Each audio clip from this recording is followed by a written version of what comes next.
Merci. Philippe Lamberts, à présent. Meneer de ministre, welkom. Bienvenue. Hein. En français, puisque c'est quand même ma langue maternelle, je vais continuer un petit peu sur la ligne que Sylvia avait commencé. La Belgique est un pays qui a peut-être plus que sa part en termes d'institutions financières systémiques.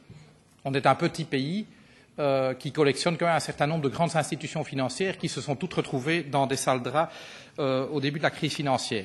Alors, vous avez fait partie d'un gouvernement en affaires courantes qui a octroyé des garanties à hauteur, si je ne me trompe, de 15% du PIB de la Belgique à une seule de ces institutions. On jugera si c'était une attitude responsable ou pas, mais en tout cas, il n'y a pas à dire que la Belgique est mise en péril, les finances publiques et l'économie belge est mise en péril par la méconduite, l'inconduite budgétaire et opérationnelle d'un certain nombre de ces grands groupes bancaires. Et donc, moi, ma question que je me pose, c'est la suivante. La Belgique est un membre du Conseil. Nous sommes actuellement en train de négocier la directive CRD4 qui veut mettre des règles beaucoup plus contraignantes aux banques. Je constate que le Parlement a pris une position significativement plus ambitieuse que le Conseil en matière de fonds propres, effets de levier, liquidité, rémunération, résolution des crises bancaires et j'en passe.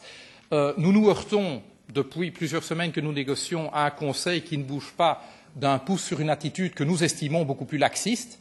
Et j'aimerais bien connaître quelle est la position de la Belgique au sein du Conseil. Est-ce que vous faites partie de ceux qui, comme en l'occurrence la Grande-Bretagne, plaident pour des exigences plus élevées que ce que Bâle III et ce que la Commission a proposé, ou au contraire, êtes-vous plutôt dans une attitude qui consiste à dire surtout pas de vagues, évitons de faire tanguer le navire et tenons-nous-en à une régulation a minima. Je vous remercie.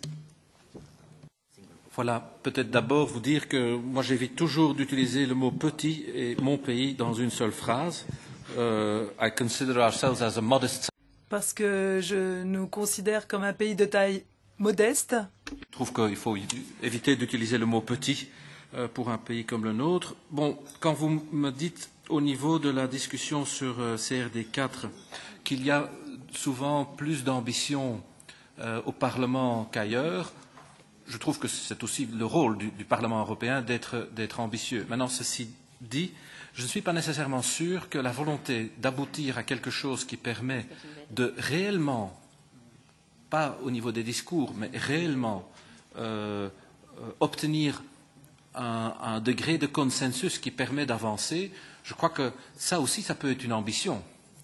Et donc, il est clair que... Je rappelle quand même qu'on avait l'unanimité ici. Hein. Oui, au Parlement. Oui. C'est très bien, mais je vous en félicite. Mais je veux dire, au niveau du Conseil, il y a d'autres règles du jeu qui font que, et notamment quand il s'agit des réformes dans le secteur financier, il faut toujours avoir en tête les petits risques de délocalisation, si jamais les uns y vont et les autres n'y vont pas. Il faut être politique à ce niveau-là. Et donc, la volonté d'aboutir à quelque chose qui permet d'avoir un maximum de soutien fait partie du... et vous le savez d'ailleurs, c'est pas quelque chose... Vous êtes en train de nous dire que nous sommes ambitieux, mais pas très politiquement responsables, que vous êtes moins ambitieux parce que plus politique. Enfin, là, franchement, j'ai du mal à vous suivre. Hein. Ah non, je n'oserais pas dire cela. Vous êtes politiquement responsable, nous le sommes aussi, mais je crois qu'au niveau du Conseil, cette insistance avec laquelle on doit chercher un common ground qui permet de dire nous voici... Pardon? Ihr auch. Sie tun so, als wären Sie etwas Besseres. Vous faites comme si vous étiez quelque chose de mieux. Vous dites toujours que nous ne sommes peut-être pas assez sérieux, pas aussi sérieux que vous. Bien, je me suis mal exprimé, mais je ne comprends pas votre réaction. Je n'ai pas exprimé... Can I answer to this? Est-ce que je peux répondre en anglais à cela? Ce que j'ai tenté d'expliquer, ce n'est pas le fait de qualifier le Parlement européen comme étant plus ou moins ambitieux, plus ou moins préoccupé par les objectifs ambitieux dont nous débattons ici. Pas du tout. Ce que je dis, c'est que la logique de prise de décision est différente quant au Conseil ou au Parlement. Ce n'est pas un scandale. Il faut se le mettre en tête lorsque l'on sait ce qu'il en est des rôles des uns et des autres. Et pour ce qui est de la réforme financière, tenter de dégager un terrain commun entre États membres qui ont des visions différentes de la suite à donner aux opérations est un facteur crucial, car pour ce qui est de la réforme financière, nous, Belges, pensons que cela doit se faire sur la base d'un accord, d'un consensus, de la majorité la plus large qui soit des États membres. Pour vous donner un exemple, la taxe sur les transactions financières, pour nous, Belges, l'accord de mon pays, c'est-à-dire la déclaration du gouvernement nouvellement nommé, la TTF, est un élément pour lequel nous sommes absolument favorables.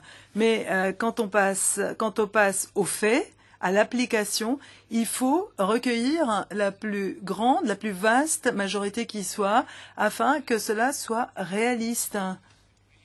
Alors cela fait du sens, même lorsque nous sommes d'accord pour l'ambition, nos approches peuvent différer. Ah oui. J'ai parfois l'impression que la Belgique suit, j'aimerais bien que la Belgique, de temps en temps, soit un peu force de proposition. Oui, j'entends bien qu'on ne veut pas opérer tout seul, mais enfin, j'ai connu quand même, il y a 10, 20, 30 ans, une Belgique plus force de proposition qu'elle ne l'est aujourd'hui. Voilà. Peut-être dire encore un mot sur l'utilisation du mot laxiste. Je ne suis pas nécessairement d'accord que le mot laxiste est à utiliser. J'ai moi-même proposé au niveau du Conseil l'adoption d'un amendement qui était un amendement qui provenait aussi, d'ailleurs, je crois, du Parlement européen. Le Parlement européen avait dit, en ce qui concerne les crédits à l'exportation, il faut faire en sorte à ce que la pondération de ces crédits ne pèse pas à 100% dans les liquidity rules. Eh bien, jusqu'au moment où votre ministre belge, si vous voulez, est intervenu, ce point n'était pas encore accepté. Alors, on pourrait dire qu'en diminuant les 100% en crédit d'exportation vers 50 et 25%, que j'ai été plus laxiste. Vous trouvez ça? Non. Je crois que ce qu'on a fait en modifiant les règles est de nature à garantir mieux, à garantir davantage que les règles sont en faveur de l'économie réelle. Et sachant que l'importance de notre capacité exportatrice est cruciale pour nos entreprises, je suis fier d'avoir défendu ce sujet. Et donc, d'ailleurs, il entre dans la logique défendue par le Parlement européen, et c'est un exemple où apparemment le Conseil ne voulait pas aller aussi loin que le Conseil, je m'excuse, que le Conseil ne voulait pas aller aussi loin que le Parlement. Est-ce que pour ça, vous êtes plus laxiste? Je ne crois pas.